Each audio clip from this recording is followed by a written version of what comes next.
Hello friends, मेरा नाम है Nitin. Welcome to my channel English 24/7 minutes. दोस्तों, इंग्लिश सीखने के लिए सबसे इंपॉर्टेंट होती है इंग्लिश वोकैबुलरी, यानी कि इंग्लिश वर्ड्स। अच्छा दोस्तों, इस इंग्लिश वर्ड्स के अंदर भी काफ़ी सारे टाइप्स के अलग अलग तरीके के वर्ड्स आते हैं, जिनमें से एक टाइप होता है दोस्तों अपोजिट वर्ड। आज जिस वीडियो में हम लोग उन्हीं वर्ड्स के बारे में बात करने वाले हैं। अपोजिट वर्ड को दोस्तों अगर हम लोग ग्रामेटिकल लैंग्वेज में समझे तो इनको बोलते हैं एंटोनियम्स, जिनकी हिंदी होती है विलोम शब्द। दोस्तों, विलोम शब्द सुनते ही आपको समझ में आ गया होगा, क्योंकि बचपन से काफ़ी सारे नॉर्मल वर्ड्स हम लोग सीखते आए हैं। जब हम पढ़ना शुरू करते हैं तो हमें बताया जाता है कि ये विलोम शब्द होते हैं। विलोम मतलब दोस्तों विपरीत शब्द, जिसको मैंने इंग्लिश में आपको बताया। अपोजिट वर्ड्स भी आप उसको बोल सकते हो। जैसे कि अगर सिंपल वर्ड्स की हम लोग बात करें, गर्ल जिसका अपोजिट होता है बॉय, ठीक है दोस्तों। डे का हो गया अपोजिट नाइट, गुड का अपोजिट हो गया बैड, यानी कि अच्छा है, तो उसका अपोजिट हो गया बुरा। दोस्तों, यानी कि कोई वर्ड है उसका उल्टा वर्ड है ना दोस्तों, तो उसको बोलते हैं हम लोग अपोजिट वर्ड, या ग्रामेटिकल भाषा में आप कहें तो एंटोनियम्स। आज के वीडियो में दोस्तों मैं आपको वही कुछ ऐसे वर्ड्स बताने वाला हूं जो डेली लाइफ में आपके काम आने वाले हैं। अगर आप भी दोस्तों ये अपोजिट वर्ड्स सीखना चाहते हैं तो इस वीडियो को एंड तक जरूर देखिएगा। चलिए दोस्तों, वीडियो को स्टार्ट करते हैं। जैसा कि मैंने आपको बताया कि आज मैं आपको बताने वाला हूं opposite words in English part 1। दोस्तों ये पार्ट 1 है, क्योंकि काफी सारे ऐसे यूजफुल अपोजिट वर्ड्स हैं जो एक वीडियो में हम कवर नहीं कर सकते, तो उसके और भी मैं कुछ पार्ट्स बनाऊंगा। फिलहाल हम बात करते हैं दोस्तों आज के पार्ट की। तो सबसे पहले हम समझते हैं कि अपोजिट वर्ड्स का बेनिफिट होता क्या है। दोस्तों, इनका बेनिफिट ये होता है कि एक वर्ड सीखने से आप दूसरा वर्ड ऑटोमेटिकली सीख जाते हैं। क्यों? क्योंकि उसमें बस आपको कुछ एक दो लेटर्स ऐड करने होते हैं और उसके बाद उसका अपोजिट वर्ड तैयार हो जाता है। इट मीन्स अगर आप मोटा मोटा कहें तो जैसे कि अगर हम लोग 10 वर्ड की मैं आपको बताने वाला हूं, तो इसके साथ साथ आप 10 वर्ड्स ऑटोमेटिकली सीख जाएंगे, यानी कि 20 वर्ड्स सीधे आपके माइंड में जाएंगे। और दोस्तों साथ में आपको तरीका भी मैं बताऊंगा कि कैसे इनको माइंड में आप आराम से मेमोराइज कर सकते हैं, बिना रटे या बिना याद करे। बात करते हैं दोस्तों पहले अपोजिट वर्ड की पेयर की। पहला वर्ड है दोस्तों एबल। एबल माने अगर हिंदी में हम कहें तो समर्थ। अब आप कह रहे होंगे दोस्तों बोर्ड पे हमें हिंदी क्यों नहीं दिखाई दे रही है? क्योंकि दोस्तों मैं इसको आपको डायरेक्टली आपके माइंड में बस आपको समझाना चाहता हूं। आप बस उस सिचुएशन को समझिएगा, फिर भी आपको स्क्रीन पे नीचे इसकी वर्ड्स की हिंदी साथ में दिखाई देगी। दोस्तों पहला वर्ड है एबल, जिसको हम लोग हिंदी में बोलते हैं समर्थ।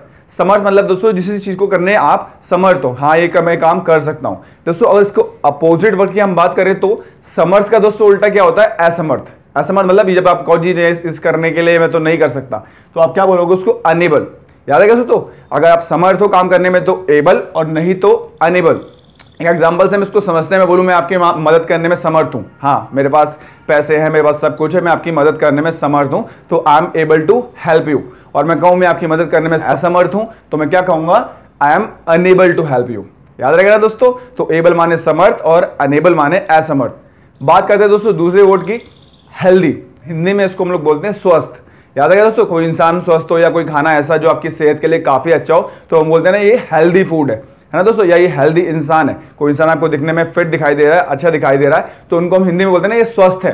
तो स्वस्थ को दोस्तों इंग्लिश में कहते हैं हेल्दी। और स्वस्थ का दोस्तों उल्टा यानी कि अपोजिट क्या होता है? अस्वस्थ, जिसको इंग्लिश में हम कहेंगे अनहेल्दी। याद है दोस्तों, हेल्दी यानी कि स्वस्थ, और उसका अपोजिट हम जाए तो अनहेल्दी यानी कि अस्वस्थ। ठीक है दोस्तों, बात करते हैं थर्ड की, फेयर। फेयर मतलब दोस्तों होता है उचित। उचित मतलब दोस्तों जब हम कुछ चीज खरीद रहे हो या कुछ चीज की बात चल रही हो, कोई चीज आपको समझ में आती है, अच्छी लगती है, तो आप कहते हैं हाँ यार ये उचित है, हाँ ये बात बिल्कुल ठीक है। तो दोस्तों इंग्लिश में इसको कहते हैं फेयर। हाँ जी बिल्कुल फेयर प्राइस है, कीमत मुझे इस प्रोडक्ट की बताई वो बिल्कुल ठीक है, तो उसको हम इंग्लिश में बोलते हैं दोस्तों फेयर। और अपोजिट में लेके जाएं अनुचित यानी कि अनफेयर। उचित है तो दोस्तों फेयर, और उचित नहीं है तो अनफेयर। बात करते हैं दोस्तों नेक्स्ट पेयर की, लिमिटेड। लिमिटेड यानी कि दोस्तों सीमित।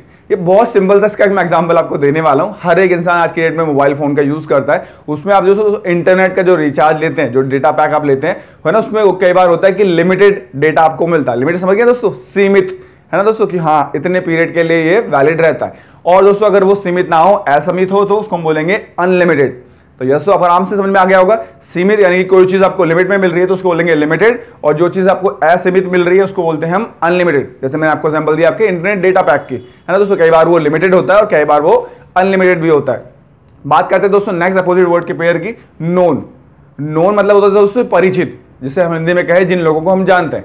जैसे आप किसी इंसान से मिलो, कोई आपसे जिनको जानते हो, आप कहते हैं ना हाँ हाँ ये मेरे परिचित है, यानी कि मैं इनको पहले से जानता हूं, तो इंग्लिश में आप इनको कहेंगे नोन। और जिसको आप दोस्तों नहीं जानते, जो अनजान होते हैं, उनको बोलते हैं हम अननोन। याद रहेगा दोस्तों, जिन लोगों को हम जानते हैं वो हो गए नोन, और जिनको हम नहीं जानते हैं वो हो गए हमारे लिए अननोन। याद रहेगा ना दोस्तों। बात करते हैं नेक्स्ट पेयर की, फेथफुल। जैसे वफादार लोग होते हैं या जिनके ऊपर आप भरोसा कर सकते हैं, भरोसेमंद भी आप इनको बोल सकते हैं। यानी कि आप मान लीजिए मेरा कोई फ्रेंड है और कोई मुझसे पूछे यार इनको आप जानते हो, कहते हो हाँ हाँ ये मेरा फ्रेंड है और ये भरोसेमंद है, मैं इस पर पूरा ट्रस्ट करता हूँ, तो आप इसे इंग्लिश में क्या कहेंगे? Faithful. He is my faithful friend, है ना दोस्तों। तो भरोसेमंद है तो फेथफुल, और अगर भरोसेमंद नहीं है तो अनफेथफुल। याद रखिए दोस्तों, देखिए बस आपने थोड़ा सा इसमें लेटर्स को ऐड किया और उसका अपोजिट वर्ड तैयार हो गया। इसलिए दोस्तों आपको समझा रहा था कि अपोजिट वर्ड काफी आसान होते हैं समझने भी, और उनका बेनिफिट ये होता है कि एक वर्ड की हेल्प से आप दूसरा वर्ड ऑटोमेटिकली सीख जाते हैं। ठीक है दोस्तों, तो जिन पे आप भरोसा कर सकते हैं वो फेथफुल, और जिन पे हम भरोसेमंद नहीं होते उन्हें हम कहते हैं अनफेथफुल। बात करते हैं दोस्तों नेक्स्ट पेयर की, मैरिड। ये दोस्तों सबको पता होगा, शादीशुदा, हिंदी में इसको बोलते हैं शादीशुदा। तो जिन लोगों की शादी हो चुकी है यानी कि मैरिज हो चुकी है उनको हम बोलते हैं मैरिड, और जिनकी शादी नहीं हुई है, ठीक है दोस्तों, उनको बोलते हैं अनमैरिड। मान लीजिए आपकी शादी हो चुकी है तो आपका क्या होगे? मैरिड, और अगर आपकी शादी नहीं हुई तो आप हो अनमैरिड, है ना दोस्तों। तो काफी आराम से और इजीली आप समझ गए हो क्योंकि ये कॉमन सा वर्ड है। नेक्स्ट है दोस्तों कंफर्टेबल। कंफर्टेबल मतलब होता है आरामदायक। मान लीजिए आप कोई चीज खरीदने जाते हैं या कहीं आप जाते हैं तो बोलते हैं ना ये काफी आरामदायक है ना दोस्तों, इस चीज को हम इस्तेमाल कर रहे हैं तो काफी आरामदायक है। तो जो आरामदायक वर्ड आप हिंदी में बोल रहे हैं उसे इंग्लिश में कहते हैं कंफर्टेबल। और उसको इसका उल्टा क्या होता है? आरामदायक नहीं है। तो अगर कोई चीज आरामदायक नहीं है तो उसको हम कहेंगे अनकंफर्टेबल। बोलते हैं नहीं यार ये आरामदायक नहीं है, तो उसको कहेंगे हम अनकंफर्टेबल। यानी कि दोस्तों कोई चीज आरामदायक है तो कंफर्टेबल, और नहीं है तो अनकंफर्टेबल। नेक्स्ट की बात करते हैं दोस्तों एजुकेटेड। एजुकेटेड मतलब पढ़ा लिखा। जो इंसान अपनी एजुकेशन लिया, पढ़ाई लिखाई की है, तो उनको हम बोलते हैं दोस्तों हिंदी में एजुकेटेड, बोलते हैं ना पढ़ा लिखा। ठीक है दोस्तों, तो उसको कहेंगे एजुकेटेड। और इसके हम अपोजिट वर्ड की बात करें यानी कि पढ़ा लिखा ना हो, कोई इंसान पढ़ा लिखा नहीं है तो उसको आप बोलोगे अनएजुकेटेड। याद रखिएगा दोस्तों, पढ़ा लिखा है तो एजुकेटेड और पढ़ा लिखा नहीं है तो अनएजुकेटेड। बात करते हैं दोस्तों लास्ट पेयर की, ब्रेकेबल। कोई चीज दोस्तों जो टूट सकती है, आसानी से टूट जाती है, उसको बोलते हैं ब्रेकेबल। फॉर एग्जांपल मैंने ये घड़ी पहनी है, वॉच पहनी है, रिस्ट वॉच, अगर इसका जो हम लोग ग्लास की बात करें ये आराम से टूट सकता है तो ये हो गया ब्रेकेबल। और कोई दोस्तों ऐसी चीज जो आराम से नहीं टूटती है ना दोस्तों, कई आप कैसे प्रोडक्ट खरीदते होंगे जिसके साथ आपको ये बताया जाता है कि जी ये आराम से नहीं टूटेगा, तो ये क्या है? अनब्रेकेबल है। समझ गए दोस्तों, जो चीज आराम से टूट जाए वो ब्रेकेबल, और जो ना टूटने लायक हो, जो पक्की हो, मजबूत हो, उसको बोलते हैं अनब्रेकेबल। तो दोस्तों देखिए कितने आराम से उन एग्जांपल्स को आप माइंड में रख सकते हैं। आपको याद करने की जरूरत नहीं है, बस उस सिचुएशन को माइंड में रख लीजिए कि ठीक है यार कोई इंसान अगर दिखने में अच्छा है, स्वस्थ है, तो उसको हम कहेंगे हेल्दी, और स्वस्थ नहीं है तो अनहेल्दी। तो कुछ तरह से ये सारे एग्जांपल्स जो मैंने आपको बताए, आपको बस इनको माइंड में स्टोर कर लेना और धीरे धीरे आप इनको यूज करना शुरू कर सकते हैं। हाँ दोस्तों, इंपॉर्टेंट चीज ये है कि आपको इन्हें यूज करना है आज से। दोस्तों सीखने का फायदा इंग्लिश तभी है जब उसको आप एक्टिवली यूज करना शुरू करें। अगर आप उसको बस याद कर लेंगे तो कुछ बेनिफिट नहीं होने वाला। तो जब भी आज के बाद आपको इनमें से कोई भी सिचुएशन दिखे अपोजिट वर्ड्स के अंदर में दोस्तों, यानी कि 20 वर्ड्स मैंने आपको जो भी बताए, उसको आप इंग्लिश में ही बोलिए। भले ही आप हिंदी में बात कर रहे हैं, उस वर्ड को बस आप इंग्लिश में रिप्लेस कर दीजिए। कोई दिखने में आपको लगा यार हाँ ये भैया तो काफी हेल्दी है, नहीं यार ये तो हेल्दी नहीं है, आप इनको ये मत बोलिए ये हेल्दी नहीं है, आप उनको बोल दीजिए अनहेल्दी। समझ में आया ना दोस्तों? तो देखिए आप हिंदी में कई बार बोलते हैं ये हेल्दी नहीं है, ये स्वस्थ नहीं है। स्वस्थ है तो उनको बोलिए आप बड़े हेल्दी हो, और नहीं हो तो आप अनहेल्दी हो। बस इतना सा काम आपको करना है। तो धीरे धीरे आपको अपनी डेली लाइफ में इन अपोजिट वर्ड्स को ऐड करना है। आई होप दोस्तों आज की वीडियो आपको काफी यूजफुल लग रही होगी और इन वर्ड्स को आप जरूर यूज करेंगे। अगर दोस्तों आपको आज की वीडियो अच्छी लगी तो इसको लाइक करना मत भूलिएगा, अपने फ्रेंड्स और फैमिली मेंबर्स के साथ भी शेयर जरूर कीजिएगा ताकि वो भी इसका बेनिफिट ले पाए। अगर दोस्तों आपको मेरे चैनल से कुछ भी बेनिफिट मिल रहा है और आपकी इंग्लिश इंप्रूव हो रही है तो उसको सब्सक्राइब करना भी मत भूलिएगा ताकि आने वाली जो भी यूजफुल वीडियोस मैं आपके लिए बनाऊं उनका नोटिफिकेशन आपको टाइम टू टाइम मिल पाए। मिलते हैं दोस्तों पार्ट 2 में, यानी कि नेक्स्ट वीडियो में कुछ नए अपोजिट वर्ड्स के साथ में। तब तक के लिए बाय बाय।